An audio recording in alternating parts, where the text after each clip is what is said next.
अध्यक्ष जी, आज सुबह से इस सदन में हमारी सरकार के विश्वास मत पर चर्चा चल रही है। विश्वास मत की चर्चा में विपक्ष के तेवर आक्रामक हों, ये बहुत स्वाभाविक है, किंतु इस बार की चर्चा में आक्रमण की बजाय सत्ता खोने की बेचैनी ज्यादा दिखाई दे रही है। विपक्षी बेंचों से जो भाषण हुए हैं उनमें से कुछ के स्वरों में सरकार न बना पाने की छटपटाहट थी, तो कुछ के वाणी में सरकार चले जाने की फड़फड़ाहट थी।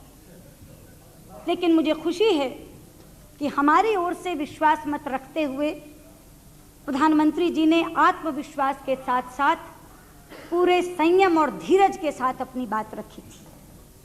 मुझे दुख हुआ, चिदंबरम जी ने जॉर्ज फर्नांडिस के भाषण का उल्लेख तो किया, किंतु जिन्होंने विश्वास मत रखा था उनके भाषण की ओर उनका ध्यान नहीं गया। प्रधानमंत्री के भाषण में चिदंबरम जी आज के वर्तमान राजनीतिक हालात की चिंता भी थी, भारत की वर्तमान दुर्दशा पर वेदना भी थी और सर्वानुमति से इन चीजों का निदान करने के लिए आपको साथ साथ चलने की अपील भी थी। अध्यक्ष जी, अटल जी के नेतृत्व में जो सरकार देश में बनी है वो केवल मतदाताओं का जनादेश लेकर नहीं बनी, वो इस देश और विदेश में रहने वाले आम भारतीय की शुभेच्छा लेकर भी बनी, उनकी शुभकामना और दुआएं लेकर भी बनी है। और इसलिए मैं कहना चाहूंगी, यहां बैठे कुछ लोगों को व्यक्तिगत रूप से ये सरकार पसंद हो या न पसंद हो, लोकतंत्र का तकाजा है कि हम इस जनादेश का आदर करें, इस जनभावना का आदर करें।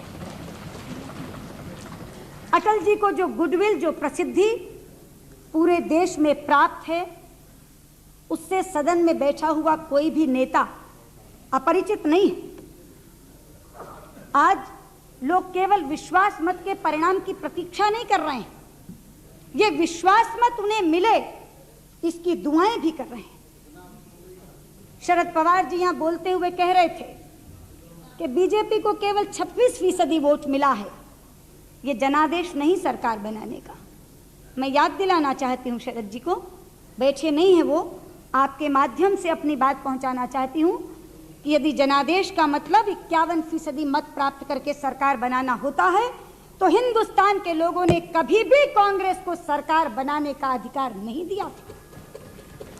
40 वर्षों तक 32% मत प्राप्त करके आपने सरकार चलाई है और इस देश का 68% मतदाता आपके खिलाफ खड़ा रहा है। लेकिन 1984 कांग्रेस गॉट 54%। मैंने इसीलिए 45 में से 40 साल कहा, मैंने इसीलिए 45 में से 40 साल कहा। कितने वर्ष 32% से चलाई है बताइए?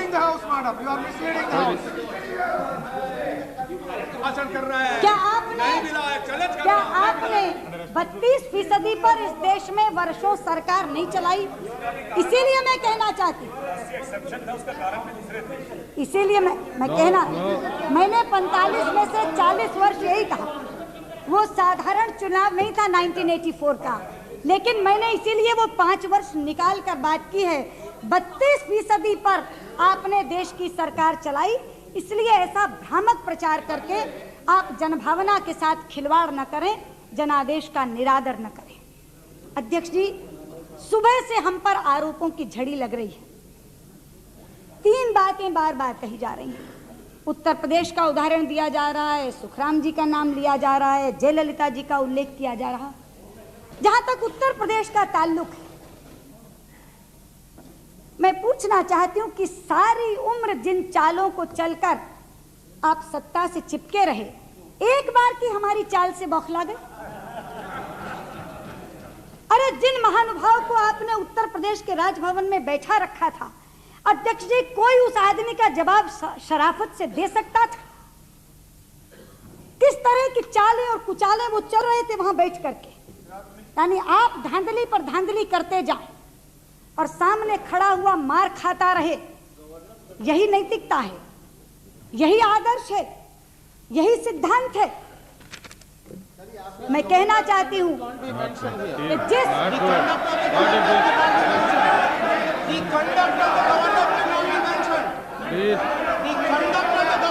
not good. Please take your seat, please. No, take your seat, please.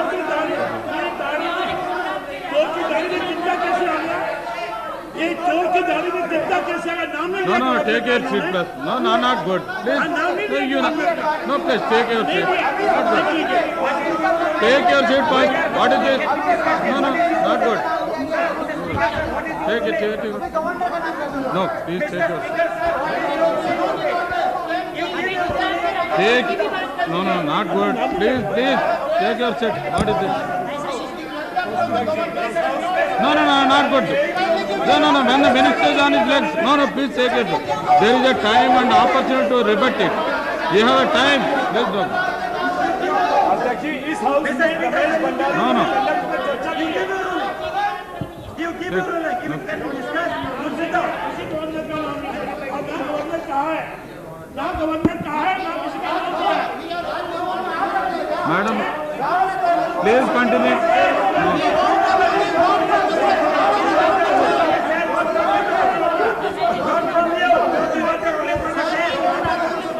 Nothing will go on record.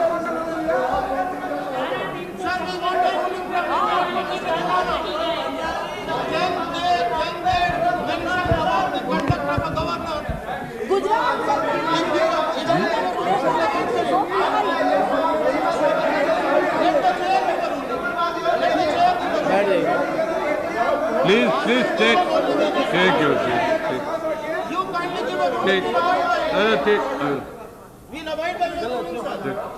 अध्यक्ष जी, जब वहाँ से मायावती जी स्पीकर का पूरा कॉन्डक्ट की चर्चा करती है तो चुपचाप रहते हैं। और मैंने तो किसी का नाम नहीं लिया है। No, this is not good. Every time you are leverage. No, not good. यहाँ गवर्नर की रिपोर्ट पर चर्चा है। There is an objectionable expel from the record. Please sit down. Anything objectionable I will expel from the record. Please check. Note. No, if it is objectionable, I will expel from the record. Please take your seat. No, this is no.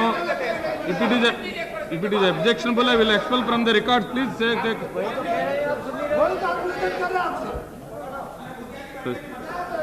अध्यक्ष जी, जिस संस्कृति ने हमें आदर्शों के लिए मरना सिखाया है, उसी संस्कृति के नीतिकारों ने हमें यह भी बताया है कि हर बार मरकर आदर्शों की रक्षा नहीं होती, बहुत बार दुष्टों को मारकर आदर्शों की रक्षा की जाती है। और इसीलिए पहली बार शठे शाठ्यम समाचरित से हमने यूपी में इन लोगों को मात दी है। इसीलिए बौखला रहे हैं, बार बार खिसिया रहे हैं और हर बार यूपी की बात करके हमारे ऊपर आरोपों की झड़ी लगा रहे। जहां तक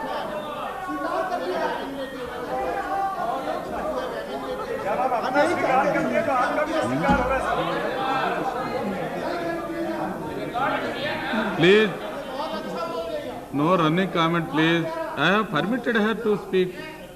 There is a time opportunity to you also to rebut it. What is it? Please continue. सुबह से बहुत बार ये सुखराम जी का नाम ले चुके हैं। अब शरद जी यहाँ बैठे होते तो मैं उन्हें बताती कि सुखराम जी सुख तो आप ही को देकर गए हैं। यहाँ तो सूखा हुआ राम आया है जिससे देश को किसी तरह की कोई खतरा, कोई नुकसान उससे होने वाला नहीं है। उनका सुख आपने बहुत वर्षों भोग लिया। तो छोड़ देना।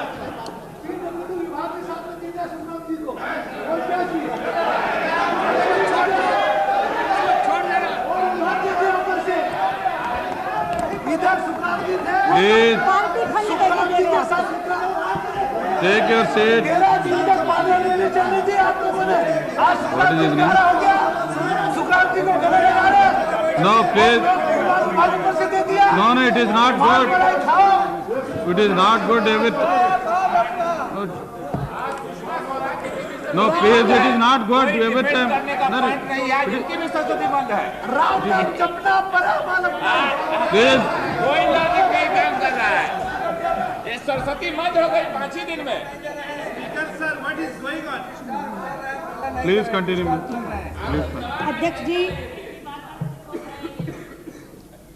सुबह से बहुत बार इन्होंने जयललिता जी के संबंध में बात की और सोमनाथ जी ने तो अपने भाषण का कर दिया, लेकिन सोमनाथ दा यहाँ बैठे होते तो मैं उनसे पूछती कि जिस सरकार के साथ सेकुलरिज्म के नाम पर जिस पार्टी के साथ वो सरकार बनाने की बात कर रहे थे, क्या उसी कांग्रेस के शरद पवार जी ने जयललिता से सहयोग करके सरकार बनाने की बात नहीं की थी? मैं चुनाव पूर्व गठबंधन की बात नहीं कर रही हूँ। एक जरा सी नाराजगी की भनक मिलते ही झपट कर दाव मार लो, इसके लिए शरद पवार जी ने जयललिता जी से संपर्क नहीं साधा था और गुपचुप नहीं साधा था। बाकायदा टीवी पर ऐलानिया कहा था कि हम सरकार बनाने के लिए जिन लोगों से संपर्क कर रहे हैं जयललिता जी भी उसमें शामिल हैं। आज वो यहाँ व्यंग कस के कह रहे थे चिट्ठी आ रही है, चिट्ठी आ रही है। मैं पूछना चाहती हूँ कि क्या उसी चिट्ठी के लिए पलक पावड़े बिछाए शरद पवार इंतजार नहीं कर रहे थे? कतार में खड़े होकर, और मीडिया ने इसीलिए लिखा था कि एक चिट्ठी का 2 जगह पर इंतजार हो रहा है, 2 लोगों को इंतजार हो रहा है, लेकिन हमें मालूम था चिट्ठी हमी को आनी थी, हमी को आई, लेकिन बाद में अंगूर खट्टे हैं ये कहकर के अगर आज शरद पवार खिसियाएं और यहाँ खड़े होकर के व्यंग से ये बात कहें तो ये उन्हें शोभा नहीं देती। अध्यक्ष जी, सोमनाथ जी ने आधा भाषण जयललिता जी पर और आधा हिंदुत्व पर दिया। मैं चाहती थी कि मेरे भाषण के में समय सोमनाथ दा और शरद पवार यहाँ बैठे होते तो मुझे बोलने में जरा ज्यादा आनंद आता। सोमनाथ दा एडवोकेट हैं, वो उस सुप्रीम कोर्ट की जजमेंट का हवाला तो यहाँ देते हैं जिसमें सेकुलरिज्म को basic features of the constitution बताया गया है, लेकिन उसी सुप्रीम कोर्ट में जिस जजमेंट में हिंदुत्व की परिभाषा दी है, शायद वो जजमेंट सोमनाथ दा की नजर से नहीं गुजरी क्योंकि पढ़ने की जहमत नहीं उठाई उन्होंने। अध्यक्ष जी, अगर सोमनाथ जी होते तो उनको पढ़कर सुनाती, लेकिन आपके माध्यम से इस सदन को सुनाना चाहती हूँ।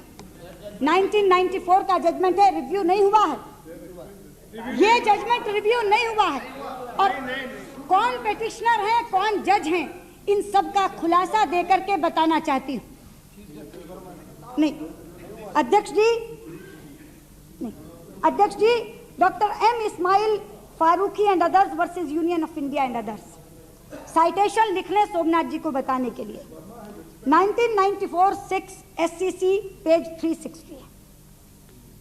जजमेंट किनका है ये भी बता दूं, जस्टिस भरूचा और justice Ahmadi.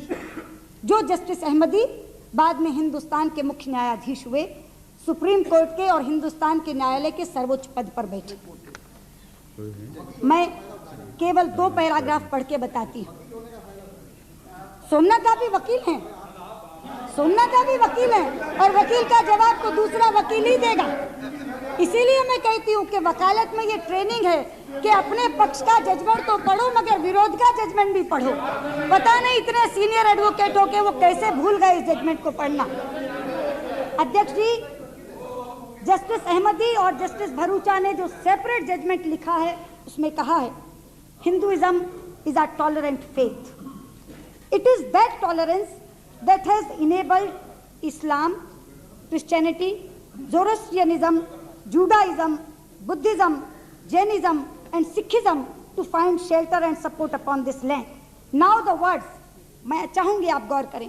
Ordinarily, Hindutva is understood as a way of life or a state of mind, and it is not to be equated with, I repeat, and it is not to be equated with or understood as religious Hindu fundamentalism. Hindutva को religious Hindu fundamentalism से equate मत करिए। हिंदुत्व एक जीवन जीने की पद्धति है, ये बात सुप्रीम कोर्ट ने कही।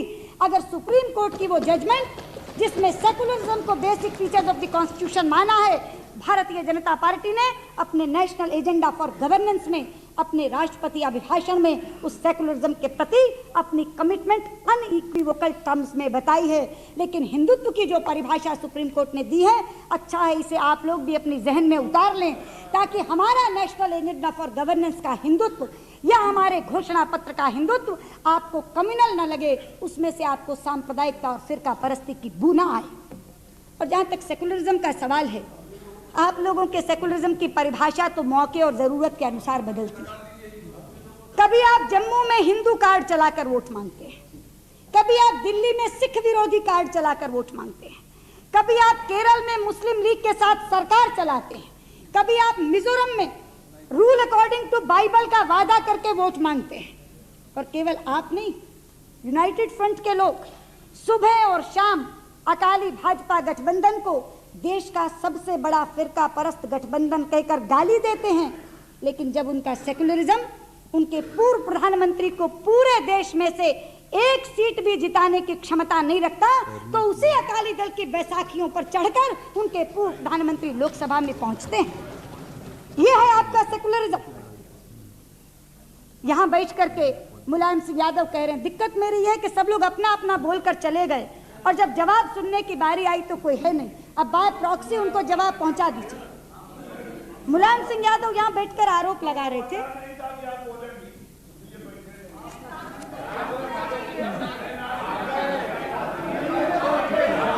घर में बैठकर सुन रहे हैं, घर में बैठकर सुन रहे हैं, घर में बैठकर सुन रहे हैं। आप तो सुन के सुनो, आप तो सुनो, आप भी सुन।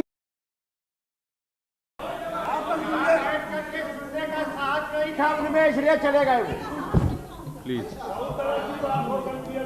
मुलायम सिंह यादव यहाँ बैठकर आरोप लगा रहे थे कि अटल जी को तो मंत्रिमंडल भी बनाने की स्वतंत्रता नहीं, संघ के सलाह पर मंत्रिमंडल बनाया जा रहा है। अगर मैं मुलायम सिंह जी की बात को केवल तर्क के लिए सत्य मान लूं अध्यक्ष जी, तो भी अगर संघ की सलाह पर देश की रक्षा का भार जॉर्ज फर्नांडिस के कंधों पर डालने की सलाह दी जाती है, तो हिंदुस्तान के अल्पसंख्यकों को इस सरकार से किसी तरह का कोई खतरा नहीं होना चाहिए, किसी तरह का कोई भय नहीं होना चाहिए। लेकिन यहाँ तो केवल आरोप लगाने के लिए आरोप लगाए जाते हैं। वो आरोप लगा रहे थे मेरे खिलाफ बीजेपी हमेशा अपराधियों को खड़ा करती है। क्या मैं रिकॉर्ड रख दूं उन लोगों का जिनको खड़ा किया बीजेपी ने मुलायम सिंह जी के खिलाफ? एक बार खड़ा किया उपदेश चौहान को, जो उनकी पार्टी के एमएलए थे पहले। दूसरी बार खड़ा किया डीपी यादव को, जो उनकी कैबिनेट के मिनिस्टर रह चुके थे। तीसरी बार खड़ा किया अशोक यादव को, जो उन्हीं की पार्टी के पहले सदस्य रह चुके थे। अब जब वो लोग उनकी पार्टी में होते हैं तो दूध के धुले होते हैं, तब वो सम्मानित विधायक, माननीय मंत्री, लेकिन जिस समय वो भारतीय जनता पार्टी में आ जाते हैं तो वो घोर अपराधियों का चेहरा बन जाता है उनका, तब वो क्रिमिनल हो जाते हैं। ये उधार लेकर काम नहीं चला रहे हैं तारिक अनवर जी, उधारी में तो कभी आप भी इधर आने वाले हैं।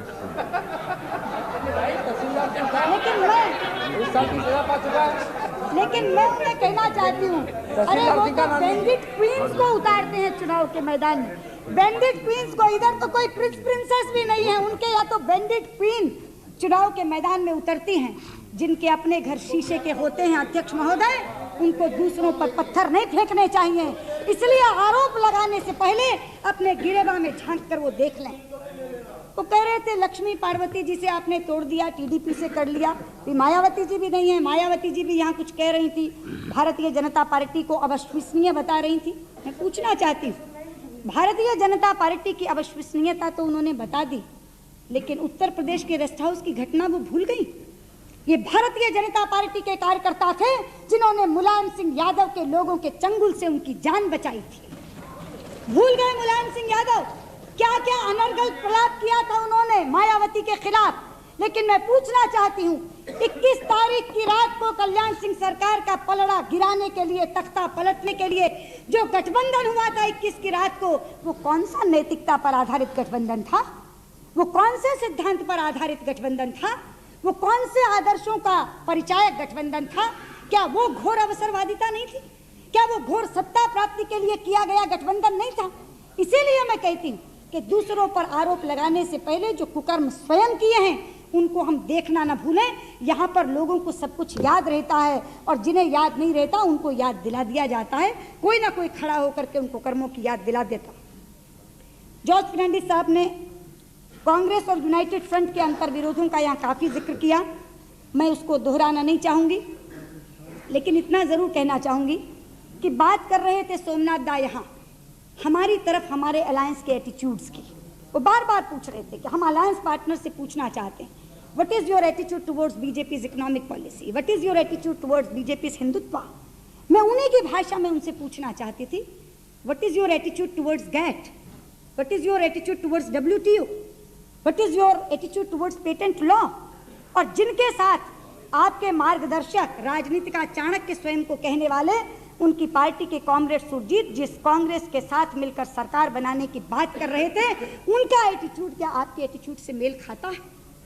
इसलिए वो तमाम बातें जो हमारे अपने यहाँ घट रही हैं, उनकी अनदेखी करते हुए हम जब दूसरों पर आरोप करते हैं तो बात में असर नहीं रहता, वो बात बेअसर जाती है। लेकिन मैं एक बात कहना चाहती हूँ सभापति जी कि ये तर्क कुतर्क, ये कटाक्ष प्रहार तो बहुत हो लिए और बहुत होंगे, लेकिन इस वाक युद्ध से देश का कोई भला होने वाला नहीं है। हम अच्छी बहस करके अच्छे डिबेटर्स तो कहला सकते हैं, लेकिन अच्छे एडमिनिस्ट्रेटर्स और अच्छे रूलर्स की ज़रूरत है देश को, अच्छे डिबेटर्स की ज़रूरत नहीं है। इस देश के सामने बहुत समस्याएं मुंह बाए खड़ी हैं। अभी कह रहे थे चिदम्बरम जी, वो भी उठ के चले गए, मैं चाहती थी उनकी बात का तो तुरंत यहाँ जवाब देती। वो ये कह रहे थे कि हम क्यों आपका समर्थन करें, आपके नेशनल एजेंडा में कोई प्रोग्राम नहीं है, आपके राष्ट्रपति अभिभाषण में कोई प्रोग्राम नहीं। और आरोप की ध्वनि में उन्होंने कहा कि आपके नेशनल एजेंडा से राष्ट्रपति अभिभाषण बना है, शब्दशः वर्ड फॉर वर्ड लिया है। उपेंद्र जी, अगर हम नेशनल एजेंडा फॉर गवर्नेंस से राष्ट्रपति अभिभाषण न बनाते तो हम पर इनकंसिस्टेंसी का इल्जाम आप लगाते हैं, और अगर हमने नेशनल एजेंडा से वर्ड फॉर वर्ड अपना राष्ट्रपति अभिभाषण बनाया है तो आप हम पर आरोप लगा रहे हैं कि हमने सब कुछ नेशनल एजेंडा से उठा लिया। अरे राष्ट्रपति का अभिभाषण किसी सरकार का नीतिगत दस्तावेज होता है, और वो नीति हमने अपने नेशनल एजेंडा फॉर गवर्नेंस में दी, तो राष्ट्रपति अभिभाषण कहाँ से बनता? वो आरोप लगाते हैं हमारे पास कोई प्रोग्राम नहीं है। वो पूछते हैं हमसे कि हम किस लिए आपका समर्थन करें, किस लिए सहयोग करें। मैं कहती हूँ पैरा दर पैरा पढ़ते जाओ नेशनल एजेंडा फॉर गवर्नेंस को, पैरा दर पैरा पढ़ते जाओ राष्ट्रपति अभिभाषण को, आपको प्रोग्राम के सिवाय उसमें कुछ नहीं दिखाई देगा। मैं पूछना चाहती हूँ उधर बैठे हुए साथियों से, किसी भी बालक को भूखा न सोने देने का संकल्प क्या प्रोग्राम नहीं है? बेघरों को 20 लाख घर वार्षिक बनाकर देने का संकल्प क्या प्रोग्राम नहीं है? 33% आरक्षण देकर महिलाओं को राजनीतिक अधिकार की भागीदारी में बढ़ोतरी करना क्या प्रोग्राम नहीं है?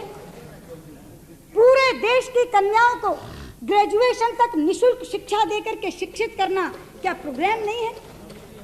मेरे यहाँ से और लोगों को बोलना है, समय कम है, वरना मैं सारे पैरा आपको पढ़कर सुनाती और चिदम्बरम जी की बात का यहाँ जवाब देती कि इस किसी पैरा में आपको प्रोग्राम दिखाई नहीं दिया, आपको कार्यक्रम दिखाई नहीं दिया, और आप हमसे पूछ रहे हैं कि हम किस प्रोग्राम पर आपका समर्थन करें, हम किस कार्यक्रम पर आपका समर्थन करें।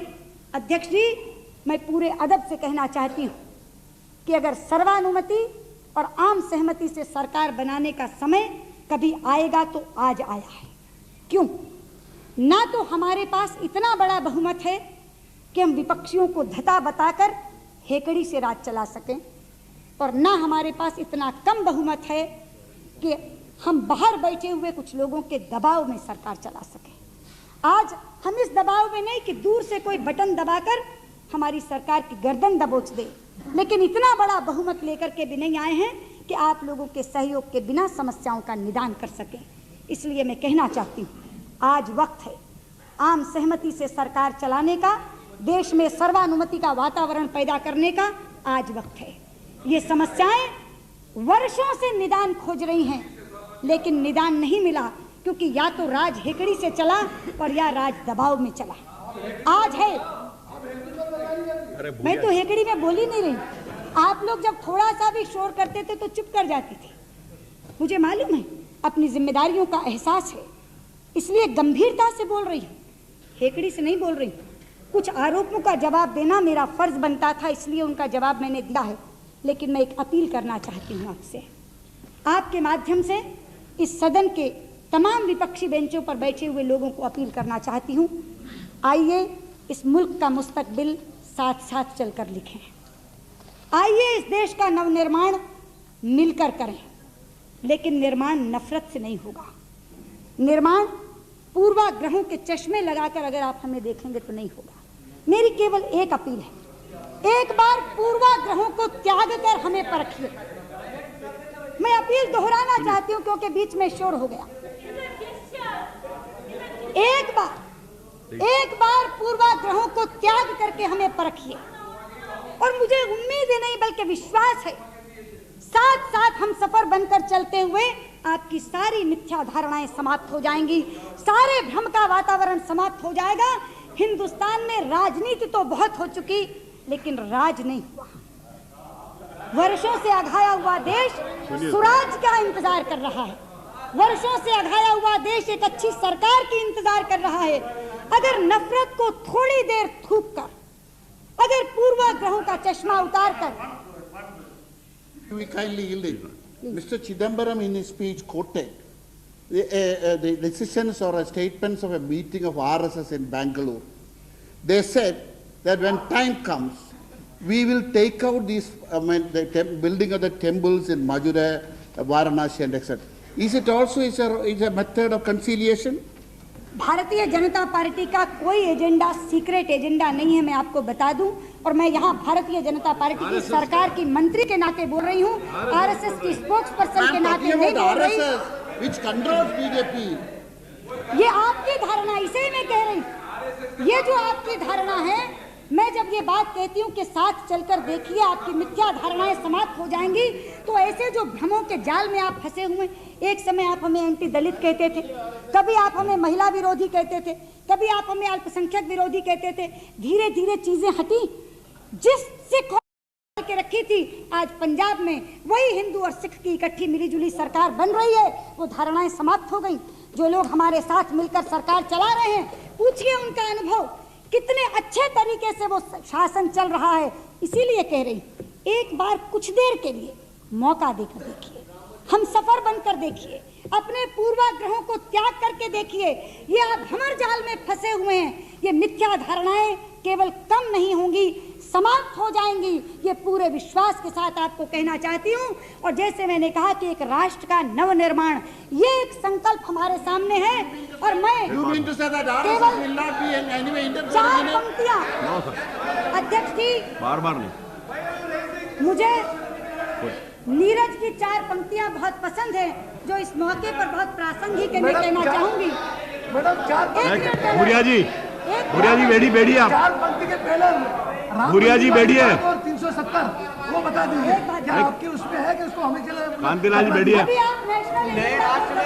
प्लीज सिट डाउन, बैठिए बैठिए, आप बैठिए। सामने मोबाइल खड़े हैं, She is not yielding, मैं 4 पंक्तियां कहकर अपनी बात समाप्त करना चाहूंगी। अध्यक्ष जी, नीरज ने कहा था, निर्माण घृणा से नहीं प्यार से होता है, निर्माण घृणा से नहीं प्यार से होता है, सुख शांति खड़ग पर नहीं प्रेम पर चलते हैं, आदमी देह से नहीं नेह से जीता है, आदमी देह से नहीं नेह से जीता है, बम्बों से नहीं बोल से वज्र पिघलते हैं, बम्बों से नहीं बोल से वज्र पिघलते हैं। इसी के साथ मैं अपील करना चाहूंगी कि इस विश्वास मत के पक्ष में मतदान करके आप इस सरकार को मजबूती बख्शें।